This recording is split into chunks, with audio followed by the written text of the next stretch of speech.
Hello, we are here for week 1 transactions. We are here with White Ferret, and this is Bash here. Introduce yourself. Hey guys, my name is Whiteferret21. You heard from me last week on this as well, and we upgraded from Brett. And this should be your normal duo for transactions, so hopefully we'll have some degree of consistency going forward. Yes. Sorry, I was actually sick last week. I could not even talk, but hopefully I am a better transaction guy than Brett. Okay. So. Well, I mean, it'd be pretty hard not to be. Yeah. Here's your first question. Is Volcarona weak to ice? Well, obviously it's not. We're already on the right track. Oh jeez. So I'm gonna go right into this. Do you want to just start off with the first transaction?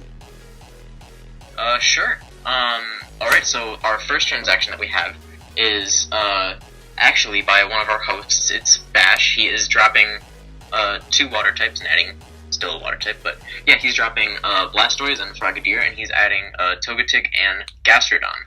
I personally really, really like Gastrodon. I think it's great, and I don't think it gets enough usage in Draft League, so it's great to see that, it's getting picked up, hopefully going to get some usage this year. Yeah. I'll give you the reason why I did this, actually. So coming off of week 1, I did not do well against Brad because I did not have any reliable recovery on my team. Blastoise does not get it, and Gastrodon and both Togetic both got it. The reason I grabbed Togetic, I think, is also a steal in Tier D, but I lost a spinner, so I decided to grab another Hazard Mover in Togetic. And Gastrodon is just a really good bulky wall, which I've never actually used before, so I'm really excited to use it. But so I'm pretty happy, excited about it. I think it will really improve my team overview for the rest of the season. Yeah, I mean, well, as you said, the reliable recovery, you went like neutral on hazard removers, so I don't mind that at all. Yeah, and you also got an Eviolite user in Togetic. Mm-hmm.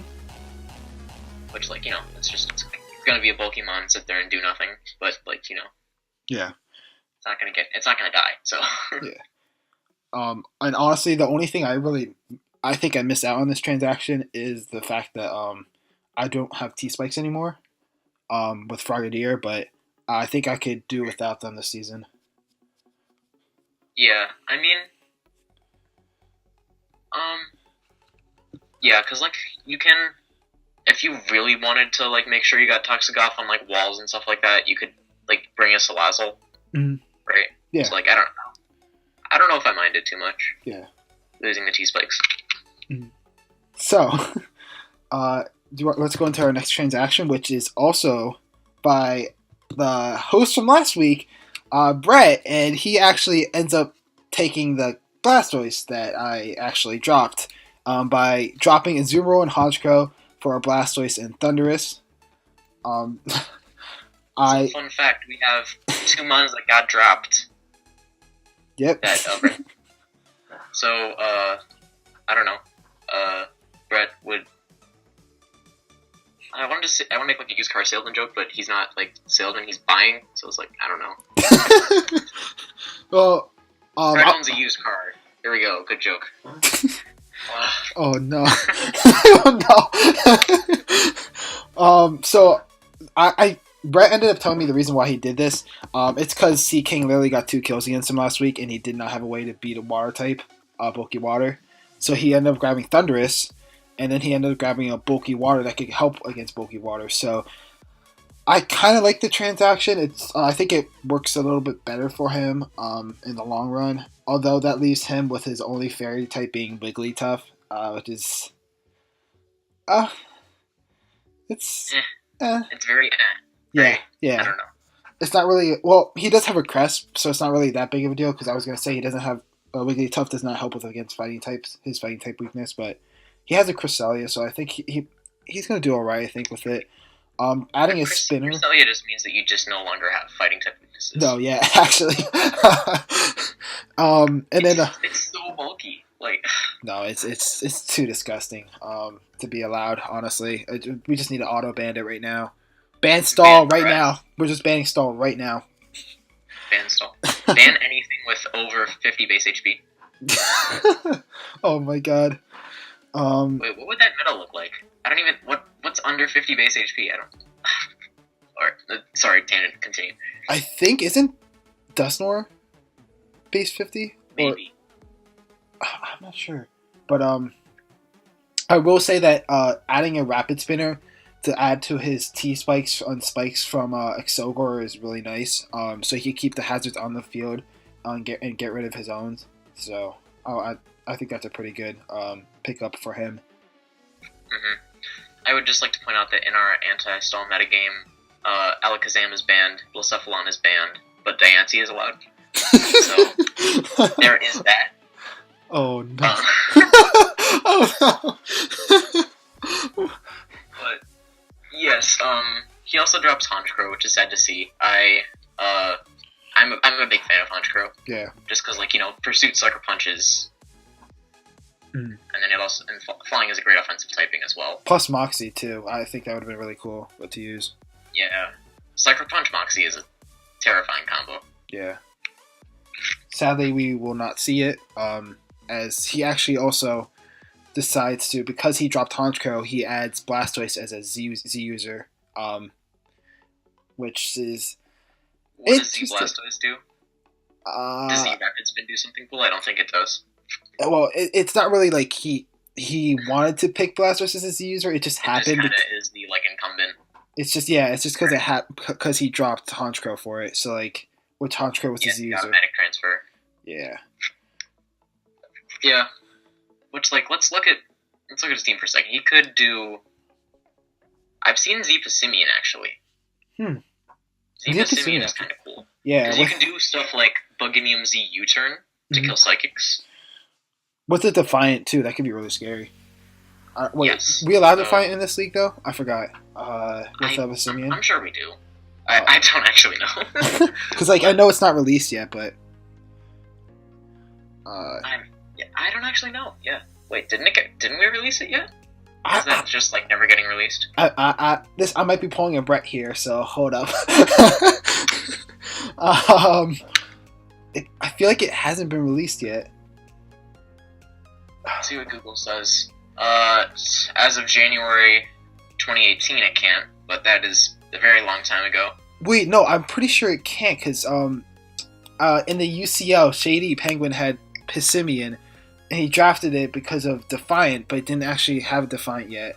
So that's pretty recent, I would say. So, right? So, probably, yeah. Maybe it doesn't get it. I don't know. I mean, I think it's a hidden ability, but it just wasn't released yet, I think. Yeah. Bulbapedia doesn't say anything about it. But. Yeah. I'd have been really hyped if he ended up making his Gourgeist his user. What does Gourgeist do besides Trick or Treat? Okay. Do we even allow Trick or Treat? Well, we don't allow Z Trick or Treat because that's Omni boosting, but I think that with the coverage it gets with the fire moves, I think it could be really cool to use to be able to beat the steel or grass types that try to wall it. I'd rather have a Z Excelgor over a Z Gourgeist. That's true. Because that's just a fast mom. It doesn't hit anything very hard. So that fixes that. Mm-hmm. Yeah. So basically, I think the conclusion here is that we like any of his Tier C Z users except for Blastoise. Oh no, Brett's got to fix this out, man. We can't let Brett back on transaction, otherwise he's gonna kill us. Yeah. We need to not get sick for the next couple months. Yeah. Oh my god. So going into the next transaction, we actually have another bulky water transaction. Yeah. With it's the theme of the week, bulky waters. Yeah. TCP ended up dropping Jellicent for Quagsire. What did you think about that? Well, as somebody who was playing against him this week, Mon is very annoying. Mm-hmm. Just for prep. Yeah. But the nice thing is that he loses Will-O-Wisp from Jellicent. Yeah. Or, nice thing for me, bad thing for his team. Yeah. Got a conflict of interest here. But yeah, he loses Will-O-Wisp from Jellicent, which I think is the main thing that he loses, but he does gain Unaware from Quagsire. It's an electric immunity. We know what Quagsire does. Mm-hmm. It can curse on things, it can, just sweep things that way. It's kind of disgusting. Yeah, it really is. It's also interesting to note that he actually now has 2 Unaware users, not just one. He has Clefable also. So, and he also is adding another 4 times weak Grass Mon with Brydon and Quagsire. So, should be a little interesting there. And that situation, it adds a little weakness, but it also adds, it takes away some weakness to electric types. So, have another bulky water in Tentacruel. Yeah. Which, I don't know. Why do you need them both? Yeah, it's conflicting on how I feel about this, and I'm sure that's how you're feeling too. Very conflicting. So, heading into our last transaction, Ian is dropping capitalism for communism and socialism. Yay! Let's go. For those of you who are unaware of this meme, absolutely not Brett, Ian, tried to post this, I'm assuming in, Shenanigans or something. Yeah. The Shenanigans channel in the ASL Discord server. But what he did instead was, right after TCP posted that he was dropping Jellicent for Quagsire, 8 minutes later, Ian just posts this picture of these, Stalin book about socialism in the transaction chat. So we're just like, okay, this is a transaction, I guess. Yeah, it's very interesting. I would love to hear more about this transaction. What do you think about it? Well, personally, I think it's a great decision. We've never really had a true capitalist society because the government does, subsidize some things such as, road building and, also bails out things like the banks. It guarantees the banks up to a certain level. So, really, we've never used, just full capitalism. We've never seen it work. Which I know is a hot take, but whatever. And then, socialism, meanwhile, is, kind of like an up-and-coming, economic system. It's doing pretty well in, some of those smaller countries in, the Nordic areas. Mm-hmm. And I'd be excited what it does against, the better competition that we have in the ASL. Uh-oh. Looks like the commies are going to invade her server here. Oh, no. Yeah. So, that is the end of our transactions for week 1. Pretty hyped about some of these transactions. Very intrigued about some of the others. And very concerned about some of them. So, I want to thank you all for watching. Brett, do you want to... White Fair, do you want to take us out? No. Yeah, it's me, Brett. Thank you for tuning into Week 1 Transactions, Water Everywhere edition. Come back next week for Week 2 Transactions and also maybe Economics with Ferret. Alright. Bye, guys. Bye.